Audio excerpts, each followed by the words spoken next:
Syna i Ducha Svätého. Amen. I s duchom tvojim.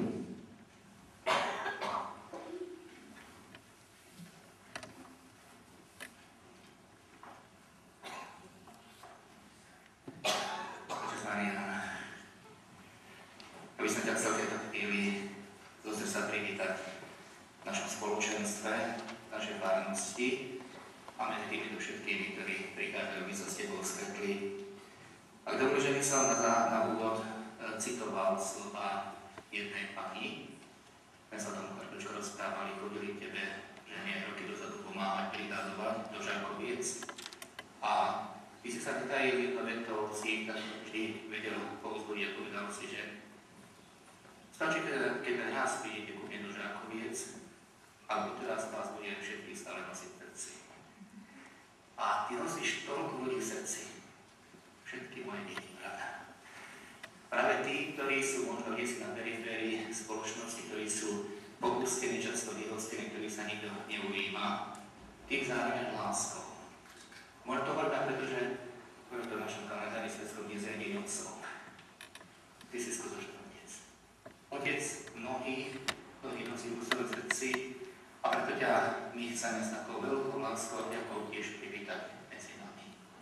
A čakáme, že nás všetkých povzbudíš vo viere. Často sme slabí, bezradní, krehkí, potrebujeme povzbudenie a ty si, môžem povedať, že Boží muž, naplnený toľkými charizmami, toľkou Božou silou a teda nádejou čakáme, že z toho všetkého, čo máš a ten Pán Ducha, ktorý je v tebe, že dokážeš sprostredkovať aj nám teraz.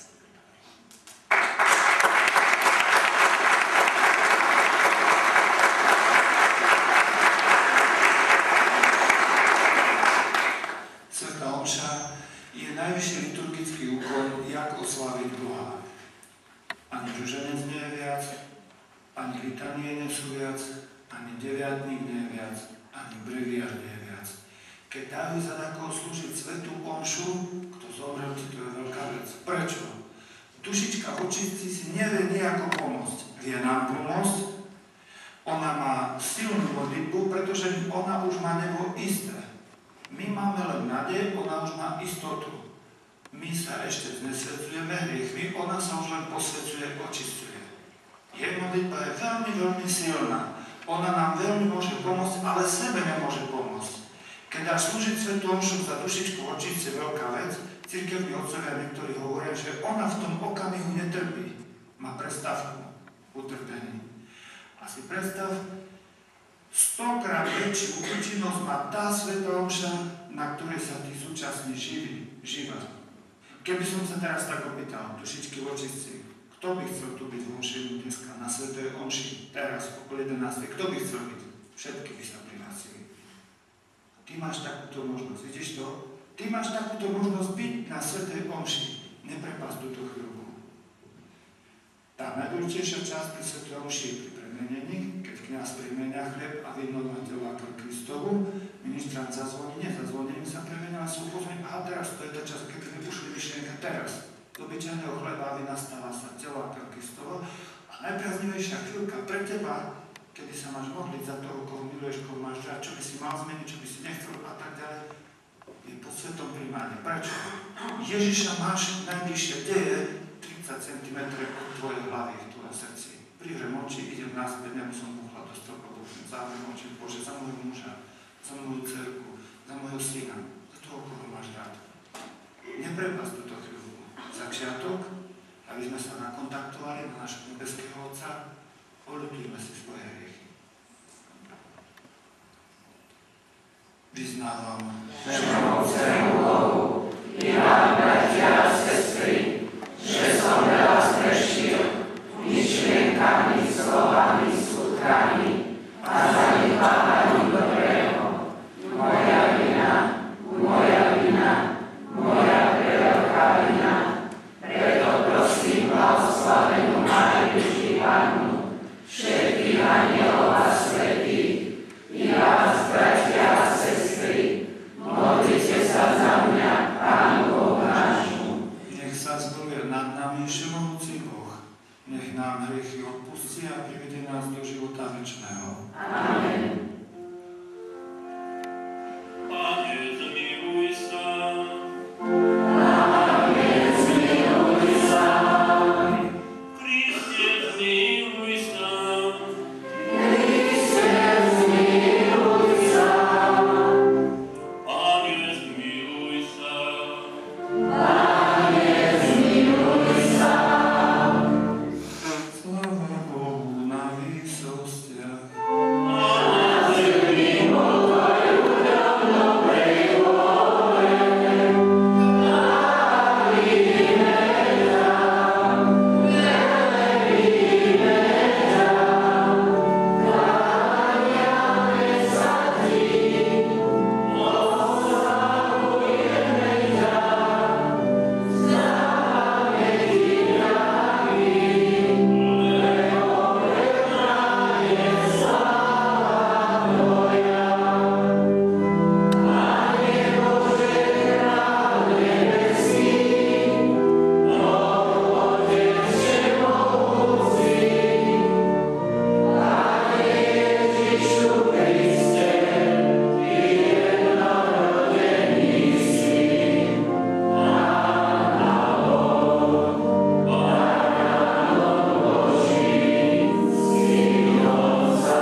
Čítanie z knihy Exodus. Mojžiš včas ráno vstal a vystúpil na vrch Sinaj, ako mu prikázal Pán. V rukách mal 2 kamenné tabule. Keď Pán zostúpil z oblaku, Mojžiš zostal stáť s ním a vyslovil Pánovo meno. Pán prešiel popred neho a volal: Pán, Pán Boh je milosrdný a láskavý, zhovievavý, veľmi milostivý a verný. Mojžiš sa rýchlo sklonil až po zem, kláňal sa a vravel: Pane, ak som našiel v tvojich očiach milosť, prosím, poď s nami.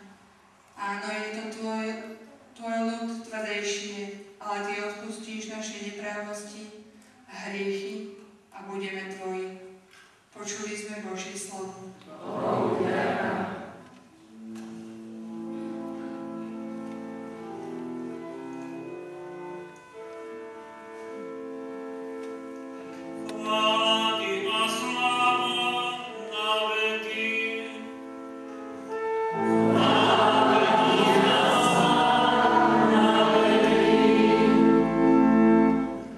Slávny si, Pane, Bože našich otcov,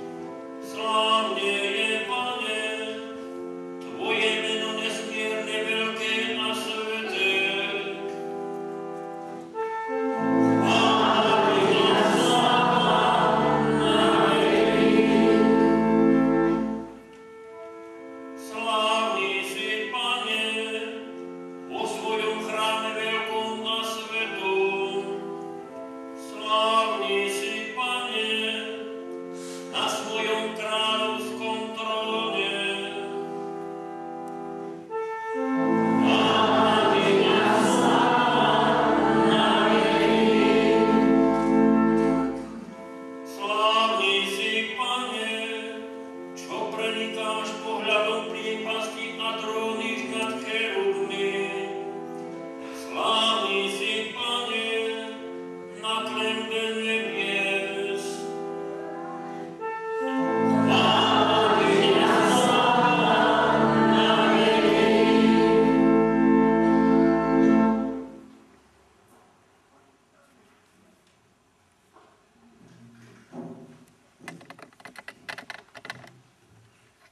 Čítanie z 2. listu svätého apoštola Pavla Korinťanom. Bratia, radujte sa, zdokonalujte sa, povzbudzujte sa navzájom, rovnako zmýšľajte, žite v pokoji. A Boh lásky a pokoja bude s vami. Pozdravte sa navzájom svätým boskom. Pozdravujú vás všetci svätí. Milosť Pána Ježiša Krista a Božia láska i spoločenstvo Svätého Ducha nech je s vami všetkými. Počuli sme Božie slovo.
Všetci sa otočia doľava, a my sme napravo.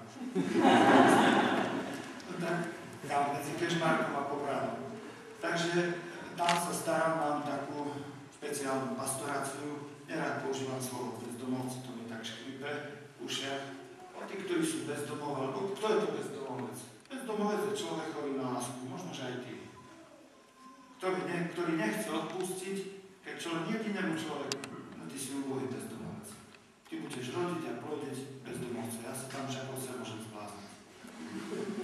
Keď ty nechceš, keď nevieš, tak si možno barbrak, slabok, ale sympatiak. Ale keď ty nechceš odpustiť, ty si ubohý bezdomovec. Ty budeš rodiť a plodiť bezdomovca a vyrábaš bezdomovcov. Človek, ktorý na lásku nevie lásku prijať a potom lásku dávať. Moji chlapci a devčatá sa tam dostali preto, lebo boli naučení brať, čo ja ich učím presne opak, dávať. To je celá finta. Čo dávať? Lásku. Ak sa naučí človek dávať lásku, už nie je bezdomovec. Je síce bezdomová, ale už nie je bezdomovec. Láska ťa robí to tým, alebo schopný, aby si tam, kde si bol doma. Nie lustre, nie koberce, nie mluví. Láska ti vytvára domov. Láska. Však? A ty si ubohý bezdomovec, nie si tam doma, hoď si máš luxusné možno zariadenie, lebo nevieš lásku dávať. Čiže prosím, toto je, keď spomeniem trošku na svoju mladosť, no tak otec a matka. Však. Otec bol tvrdec a matka bola jemná. Otec bol maximálny tvrdec. Čiže toto, čo mama vysvetľovala 2 hodiny, otec za 2 sekundy vysvetlil. Ištá, nebolo treba veľký, hej. Otec potrestal, mama vysvetlila, za čo to vlastne bolo. No a babka to bola Amerika, to bola amnestia. Babka bola amnestia. Čiže tak je to super poukladané v rodine. Hej, otec trestá správne, že trestá prečo? 6. hlavná pravda hovorí, 1 zo 6 hlavných. Boh je spravodlivý sudca, ktorý dobrých hodnenia zlých. Aha. Nelen odmienať rozcicaného chlapca vychováš. Rozcicaného. Mamička ho tak rozcíca, joj, napudrovaný, nacukrovaný. Nechtíky si mi malovať, A musí byť otec. To znamená správne. Žiadna pedagogička, psychologička, sociologička, ešte ička neurobí z chlapca chlapa. Rukopis muža. A nech si to muži vysvetlia. Nemôžeš počúvať? Daj si zván ušov. Na uši chod do druhej izby. Nech si to chlapi konzultujú. Ja dneska ďakujem nebeskému otcovi za svojho otca. Otec bol maximálne tvrdý. 25 rokov som mal. 25. Povedal som na čo otca, taká pecka, páni moji. Tak ma trafil prvý vystrekať. Tak, pozeral som na otca, rovno som stál, vždy rovno. A otrel krv jednej z druhej strany na ruku. Keby som povedal, za čo to bolo, či z druhej strany vyrovná v krv. Nepýtal som sa. Vieš za čo? No, otec. Myslím, jak to, že mám také tvrdého otca? Bože, jak to je možné? Ja som dospelý chlap, otec tvrdec. Matka mimoriadne jedna. Matka mala zmysel pre chudobných, obyčajných ľudí. Otec takedy popíjal. Ja mám v našej farnosti veľa týchto mojich ľudí, 260 plus minus. 260 plus minus. Niečo mi zoberú na služobku, niečo zo služobky pustia, niečo sa narodí, niečo zomre. Plus minus. Otec maximálne tvrdý.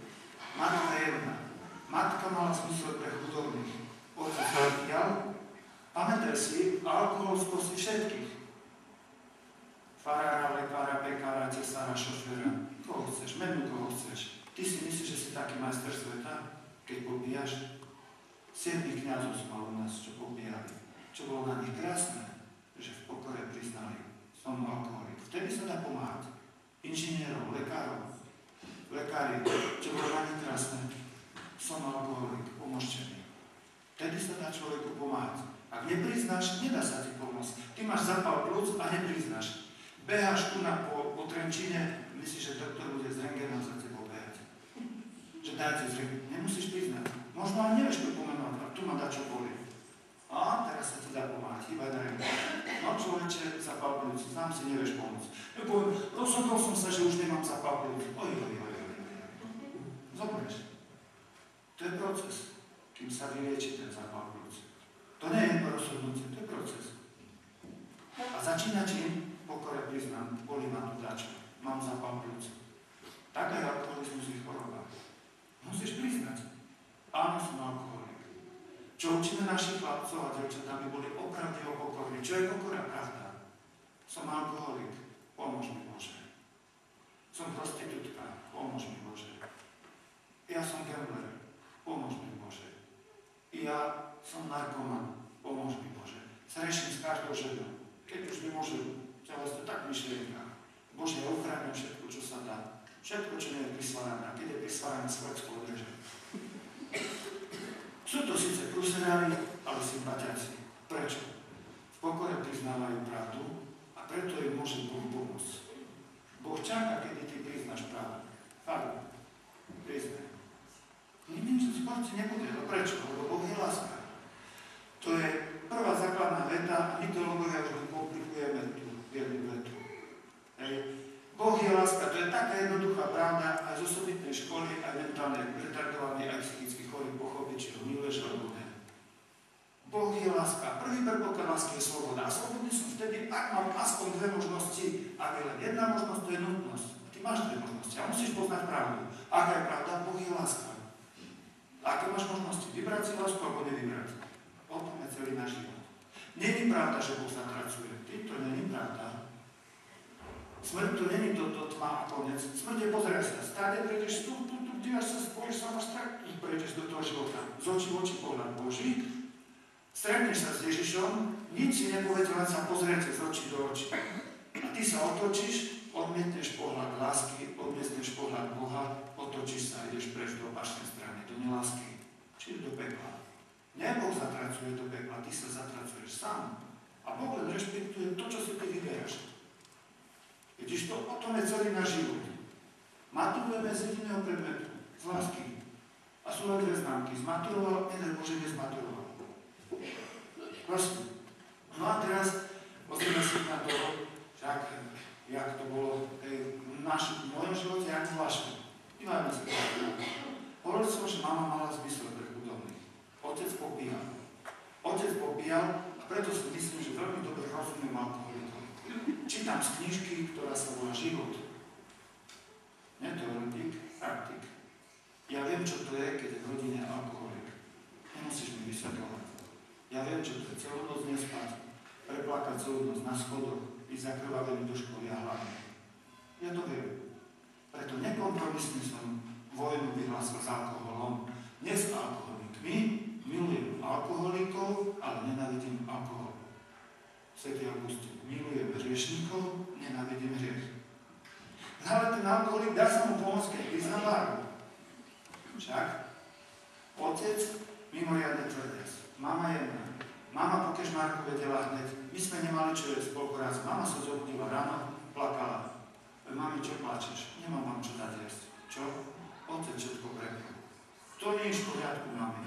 Mama išla do kostola, zima bola na 6 hodinu. Našla na snehu 25 korunáčku. Jan Žižka, keď už boli 20-ky. A spočiatku 25 korunáčku. Hneď kúpila mlieko, lekvár, chlieb. 10 korún to bolo pre nás veľa. 10 korún to boli raňajky. 2 litre mlieka a pol chleba. A koruna zostala. Šunku sme veľa nemali, keď sa zrovna taký raz na mesiac, povedzme, že keď otec neprekol, tak sme mali. A my sme mlieko a chlieb. To dneska to mám najradšej.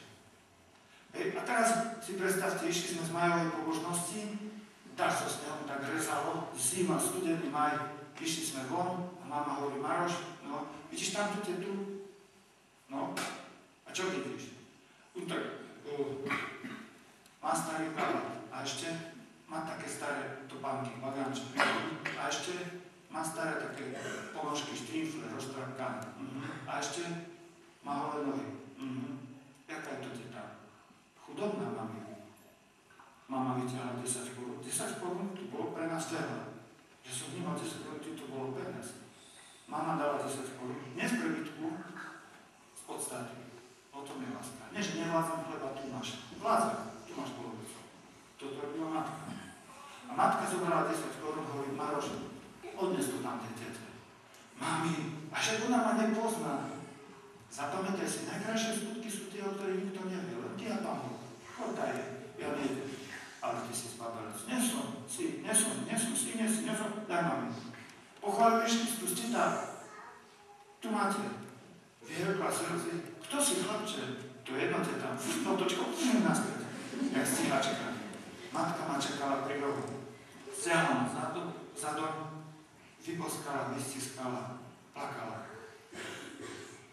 Plakala, mami, prečo pláčeš? Ty tomu chlapče nerozumieš. Jak to, mami? Neskôr pochopíš. Pochopil som neskôr. Matka a otec z Stav sa so mnou, o čo chceš. Nepijem alkohol, tak o liter mlieka. Vyhrám. Stav sa so mnou, že Boh sa nepomýlil s tvojim otcom a s matkou. Stav sa. Stav sa so mnou, že nie. To ja mám 54 rokov, však predstavte si, že tie hodinky rozoberiem. A teraz si zober, že takto ti dá robiť pred, povedzme, 40 rokmi. Vybrúť toto kolečko. Ty húdreš, načo taká blbosť, alebo myslíš, že toto sú také blbosti. A tam tú osku, no to sú ešte väčšie blbosti, húdreš. A naraz po niekoľkých rokoch takto zloží hodinky, toľko už oni idú. Ty, ak je to, si pánečku, to musel byť chytrý hodinár. On vedel presne, aký modul, ktoré keď sú tu, vedia, že rozobené koleska zapasujú dovtedy, len vtedy, keď majú rovnaký modul, čiže rovnaké koleska napríklad majú rovnaký modul, ale už keď jedno väčšie, druhé menšie, nemusia mať rovnaký modul. A ak nemajú rovnaký modul, tak nezapadajú do seba, sú byde na fír. Nefungujú hodinky. A si predstav v tvojom živote, všetko má rovnaký modul. Kto to robí? Duch Svätý. Človeče, všetko, čo robíš, prosíš, zúdreš, ale robíš z poslušnosti a robíš to, prosíš, nerozumieš tomu, to keď na čo taká blbosť. Ten múdry hodinár takto poskladá hodinky. A vy robíš žasný, kto to poskladá. Či človeče, on to funguje. Keď tu človeče to funguje. Toto je Duch Svätý. No a si predstavte v mojom živote, keby som nemal takú matku, tak si vôbec nevšímam chudobu. Matka ma naučila vzťah chudobný. Vzťah chudobný, všímať si okolo seba otvorenými očami ženy, muži majú v premere tak vyššie IQ, neznamená, že sú múdrejší, ale ženy majú vyššie EQ. Dneska sa viac meria EQ. Vedieť sa cítiť, ženu lepšie vidieť. Žena ide a lepšie vidieť. Ten muž ide z muž za ženou a si nevšimne v prekope toho tuláka. Prejde ten muž, po prípade vám tak. A žena povie, Fero, pomôž mu, že nevidíš, že krváca, čo? On krváca. Nevidíš tam stop? Aha, si panečko, aha. Ženy lepšie vidia, lepšie počujú, že? Ja si hovorím, že lepšie hovoria.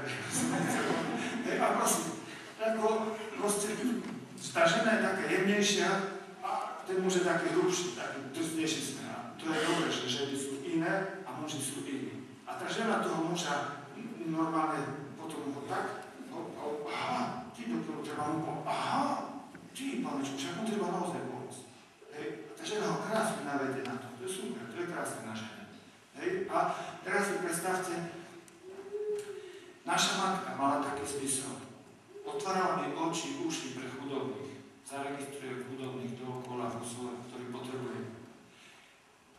Keby som mal len matkinu povahu, moji chlapci, ktorí sa dali za vraždu, no len jeden svoju matku za vraždu. Svoju matku, manželku a tak ďalej. Jeden tam zabíjal šeše. Viete, že nechcem vás strašiť, nie tu som, nebojte sa. A teraz si predstavte, keby som mal len matkinu jednu povahu, no tak ma tí chlapci zabijú. A keby som mal len otcovú povahu, to ja ich pozabíjam. A vidíš, Boh mi namiešal kuštík z toho, vidíš to?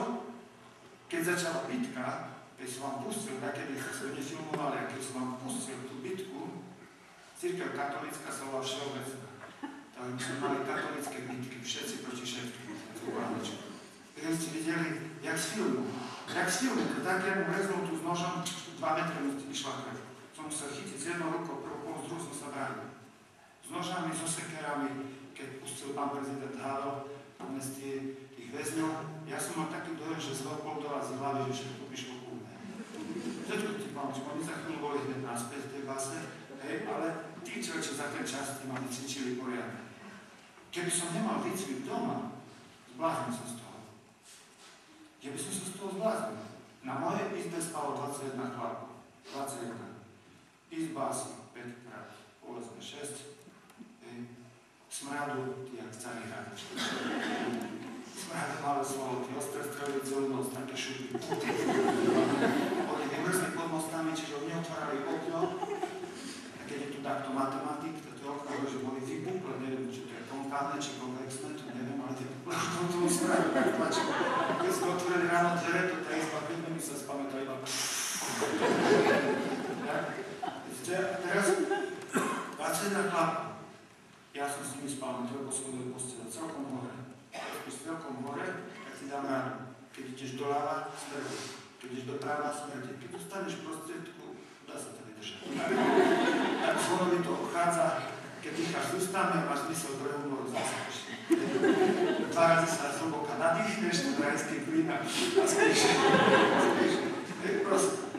No a to som chcel povedať, že ďakujem nebeskému Otcovi za svojho Otca aj za matku. Dneska je ten čas, kedy by si mal poďakovať za Otca, to je takého kolika. Počúvaj. Povedal ti ten farár, že Boh sa neznehuje. Počúvaj. Poďakujem. 4 druhy modlitby sú. 4. Odprosovacia, hneď na začiatku sme odpovedali, aby sme sa nakontaktovali do nebeského Otca. Super, už to je. Vyššia od nej prosiaca, vyššia od nej ďakovná a najvyššia oslavná. Dívaj sa, 4 druhy modlitby, všetky 4 má Svätá omša. Pozri.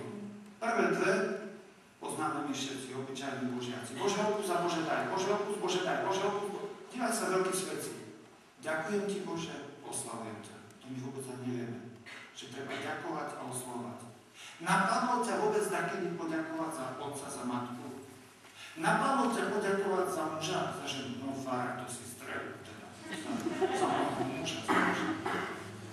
Za dceru, za syna. Ja keď som bol mladý, som sa chcel oženiť. Dúfam, že nestratíte vieru. Ja sa tak teším na ženu.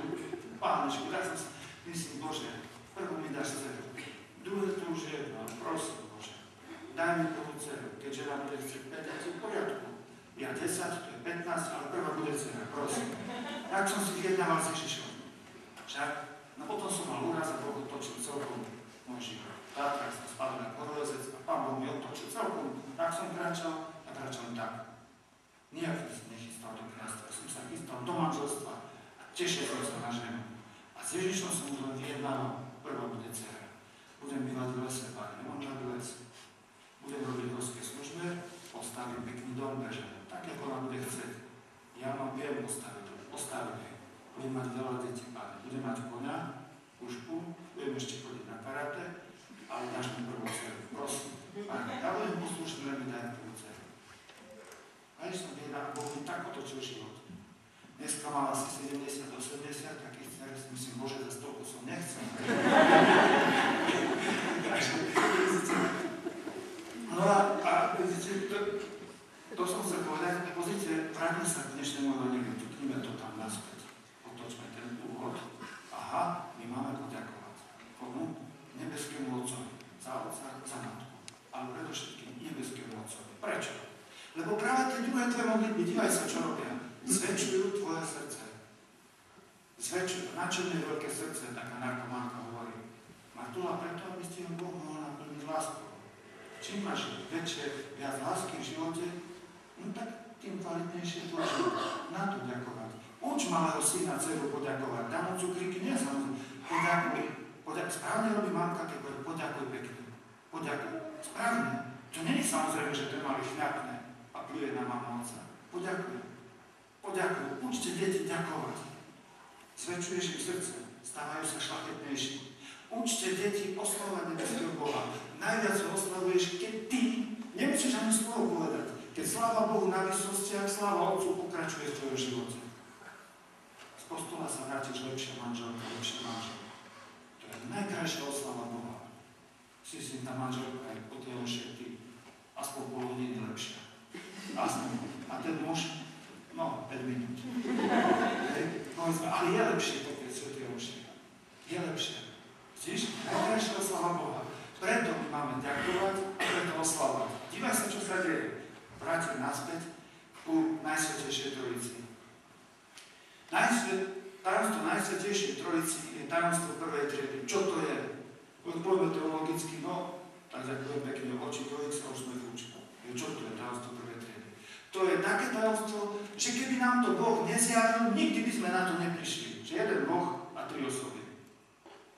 A aj keď nám to Boh povedal, alebo zjavil, aj tak tomu celkom nerozumieme. No tak musíme mnohé veci prijať. Prečo mňa boli práve koleno? A to ja neviem. Prečo ma neboli ľavé koleno, lakeť? Ja neviem, prečo? To ja neviem, čo ma tam boli. vena cava superior, vena cava inferior, to si pamätám z biológie, čo to je, to neviem. Ale prosím, ja neviem, čo ma tam boli, hej. Ale prosím pekne, neviem, ale dôležité, aby som to vedel správne používať. V teológii mnohým veciam nerozumieš. Čo z toho, že ty vieš opraviť auto a napovedaš tu hneď, sa zabiješ do takého. Alebo chladničku vieš naštelovať, opraviť, do chladničky dávaš kaláty, čiapky, nevieš používať. Lepšie, keď ti chladničku opraví chladiar, automechanik a ty správne používaš chladničku. Dávaš tam vajíčka, maslo, povedzme mlieko a prosím pekne, auto opraví by opravať, alebo má sirota, doma, núdzne. To je lepšie, tak aj v teológii. Nemusíš rozumieť. Dôležité, aby si vedel správne používať. Vidíš? Tak aj Svätá omša, tak aj tajomstvo Najsvätejšej Trojice. My sa pokúsime dneska si čosi ozrejmiť, aby sme to vedeli správne používať. Už som na začiatku ťuknul ťuk. Treba sa nám naučiť ďakovať. A prečo ďakovať? Pozri, keď Nikodém prišiel k Ježišovi, prišiel v noci, bol člen Sanhedrinu veľrady. Po našom by sme rozumeli poslanec Slovenskej národnej rady alebo ministra. Už teraz rozumieme, taký vyššie postavený, áno. Prišiel za Ježišom a začal sa ho pýtať a tak ďalej. A Ježiš mu hovorí, že treba sa ti znova narodiť. A či mám znova vojsť do života svojej matky? A kto sa nenarodí z vody a z Ducha Svätého, nemôže vojsť do nebeského kráľovstva. Čo má byť? Čo to ten Nikodém? Čo to ten Ježiš tomu Nikodémovi? A Ježiš nádherne začal vysvetľovať o Najsvätejšej Trojici. Treba sa ti narodiť z vody a z Ducha Svätého. Čo to robí voda? Zatopí. Čo? Starý spôsob života. A kedy ho môže zatopiť? Ak v pokore priznáš, že si ja čo zrobil zle. Z pokore musíš dvihnúť ruku pred Bohom. Pokora je čo? Pravda. Pokora je pravda. Veľkí muži starozákonní, títo boli prúserári. Poriadne eso, taký Dávid, človeče, 8 žen, čo sme spočítali, kto koľko mal ešte počných. Cudzoložek, zabil. No aj nevieme, čo to bolo. Taký eso, taký, a predsa úžasný sympatiak. On pokore priznal, cudzoložil som a zabil. Tu na mnou Boh zameral, mám taký kráľová nedať, to si poriadne eso. Ale pretože si pravdivý Dávid, teda pokorný, požehnám ťa, a po tebe 1000 pokolení požehná. Vidíš, môže mať za ušami, ale v pokore priznaj, jak Dávid, jak ty muž Júda, taký silný, taký mocný, jak by môž proti synom, taký, no slabosť, na čo? Na ženy. Vidíte ženy? Vidíte? Na ženy. Slabosť, on išiel, musím dať čo v meste vyváriť, ale. Ženu sa mu zachcel. Vyšiel a zbadal tam tu moja nevesta, vieme z písma. Oblečená, len oči bolo vidno. A on dal pečatidlo, však palicu do zálohy, lebo nemal peniaze pri sebe, čiže po našom ičo a dičo, potom vyplatím. A prosím, a keď zrešil, a potom naraz zistil, že to je nevesta, proste jak mraky, chcel to zhodiť na oca, takú, čo mám robiť? Nie, nezvaluj si mu na mňa v tejto. Či vieš, môžeš ho zabiť. Máš ho zabiť, ale však ja som ju tam povedal. Vidíš? Bol prúserár, bol eso, a rozdvihol ruku hore. I ja som zrešil. Ja som tú ženu uvedol do hry. To ja, Pane. Ktorá na Boh zameral, mám ťa vygal tam, ty si poriadne eso. Máš do môjho zoznámu, Dávidovi a tak ďalej. Dívaj sa, niečo ti poviem. Boh počíta so slabými ľuďmi. Veď sa modlíme, Ježiš Kristus zrodil Dávidovho, z Judovho, Ketu. Inými slovami, Boh nevylučuje hriešných ľudí. Týto je super, týto je parádne poznanie, čiže inými slovami, Boh s tebou ráta. Týto je fantázia. Ale kedy? Keď v pokore priznáš pravdu. Vidíš? Ak priznáš pravdu, tu ráno si Boží. Boží muž, Božia žena. V tú ráno Duch Svätý ide do teba. Ak priznáš pravdu, je to úžasný prejav pokory. Priznaj pravdu. Som alkoholik, som narkoman, som nemravník, som zlodej, gambler, čo ešte? Jazyčnica. Neviem, čo ešte. No, priznaj pravdu. Ak priznáš pravdu, tú ráno ťa Duch Svätý zamerá. Nemusíš byť sveta, až tak bude Duch Svätý do teba. Ale sme sa načakali. Až Duch Svätý vlítne do teba hneď. Ak pokore priznáš pravdu. Prvé, čo robí, očistí ti srdce. Vybere, že ty čo ťa budeš štípať. Ty, a on to ešte zastrieka septonexom. Spípať, čo ty ťa budeš štípať. Ale tu budeš mať ohromný pokoj v duši. Pozvi Ježiša. Príď k Duchu Svätý. Bože, nebeský Otče. Zošli Ducha Svätého. Ja som ten prúserár. On mne dneska fára káže. Ja som alkoholik. Ja som gambler. Som nemravník. Zlodej. Čo ešte? Jazyčnica. Čo ešte? Priznaj vinu. Duch Svätý ťa zamerá. Chytne ťa a zaradí do zoznamu prúserárov. Nebo je plné prúserárov. Samé sa sú tam. Sú tam všelijakí ľudia. Ale nenájdeš v nebi krížom krážom môže byť pyšného človeka. V pekle je kopec nábožných ľudí. Predmodlievala sa v kostole z pýchy. Prečítavala v kostole z pýchy. Predspievala z pýchy. Katedrály stával z pýchy. Tam je kopec ľudí, ktorí robili aj dobré veci, ale z pýchy. Tam kopec prúserárov, ktorí v pokore priznali svoju, to sú sympatiáci. Čiže naša firma, tam by sme chceli byť. Prúserári, ale pravdiví. Chceme priznať vinu dneska. No to je ono, tam farár tlačí celý ten kostol, aby sme priznali vinu. To je ono, tým smerom. Vidíš tým?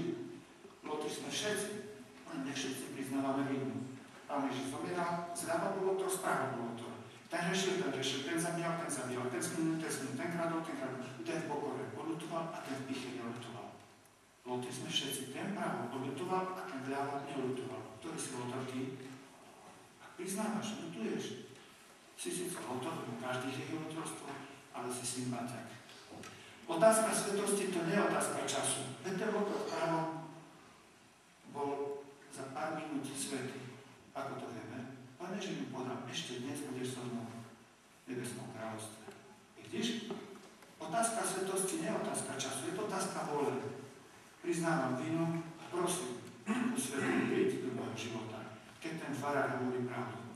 A teraz dívajte sa, čo som hovoril na začiatku. Najprv ďakovať. Prečo ďakovať? Keď ďakuješ nebeskému Otcovi za čo? Že nám poslal svojho syna. Poďakovať mu. On nám ho dal. Podaroval. Nič viac nemohol a lepšie podarovať, hoci je všemohúci Boh. On daroval seba. Podaroval. Neodmienal nás. Nebolo za čo. Ani nezamienal. Nebolo za čo zameniť. On nepovedal, dávam syna, skočíte mi kolo krku od radosti. On vedel, že neskočíme. On nám jednoducho podaroval syna. Altruisticky. Tak nedokážeme nikdy. Matky sa približujú veľmi tomu. Že ako by nebola nikdy odmenená, ona aj tak tomu dieťaťu dáva. V noci stáva, o druhej, o tretej. Stáva. To je altruisticky dokázať strácať. To je nenormálne krásna láska. Keďže matky majú najväčšiu lásku, no tak ich modlitba je najsilnejšia. Modlitba matky nebo preráža. Kým sa matka modlí, tým to nemá prehraté. Pani dcera, pani muž. Kým sa tá matka modlí, to nemá prehraté. Modlitba matky nebo preráža. Takú má silu matka. Čiže vidíme, že najprv poďakujeme my nebeskému Otcovi za to, že nám dal syna. A keď my mu poďakujeme, vidíš, otvárame svoje srdce. Otváraš srdce a naraz počúvaš syna rozprávať. A kde rozpráva syn? Pred chvíľu pán farár čítal Evangeliu. Stali sme. To rozprával jeho syn. Ježiš Kristus. Rozprávali sme stali. Postavili sme sa. Pán farár na konci poboskal Božie slovo, Evangeliu. Prečo? Tam je prítomný Kristus v Božom slove, že by mal špák na papier. Tam je prítomný Kristus. On poboskal. Tam je prítomný, preto sme stali. Preto poboskal. Vidíš? Výborne. Začneš ďakovať na začiatku, začneš otvárať svoje srdce, otváraš, počúvaš Ježiša a keď ho počúvaš, no tak privedie ťa to k Duchu Svätému. Vieš, ako to má logiku? Čiže uč svoje deti ďakovať. Ďakujem ti, Pane. Ďakujem ti, nebeský Otče, že si nám poslal syna. Nezaslúžili sme si to, ale ty si ho poslal. Neurobil si ani obchod, bo nebolo za čo, jak zaplatiť. A neurobil si ani nejaký si zamenu, nebolo za čo vymeniť. Jednoducho si nám podaroval. Ďakujeme ti. To môže robiť jediný nebeský Otec a Boh pravá láska. Druhé, ako sa prejavuje syn. Syn mal dve úlohy také, ktoré nemohol nikto iný vykonať. Ktoré? On jediný nám mohol povedať, kto je nebeský Otec. Prečo? Lebo on ho videl. Ale kedy? Od večnosti. On ho videl, pozeral sa v nebi na ňo.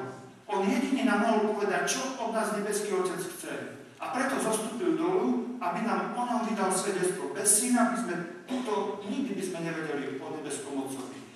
Toto je nezastupiteľná úloha syna. A druhá nezastupiteľná úloha syna, že nás vykúpil. Kde? Tu na kríži. Hriech, to je nekonečná urážka Boha.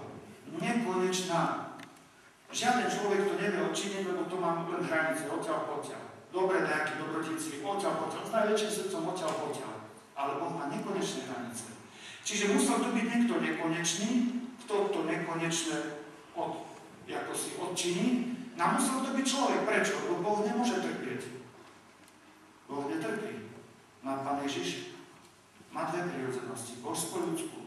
Keby to bol len Boh, no tak on by na kríži hral komédiu, lebo Boh trpieť nemôže. A keby to bol len človek, nevstal by z mŕtvych. Vidíš, bol to Boh človek. Teda jedine Boh človek to mohol urobiť, ktorý má nekonečnú hodnotu, a to je Ježiš Kristus. Preto zostúpil dolu, aby nás poučil, lebo on nebeského Otca videl, a preto zostúpil dolu, aby nás vykúpil. Nikto iný nám nebo nemohol zaplatiť. A teraz jak sa máme my dostať do neba? No kvaknúť sa ho, jak sa ho chytiť.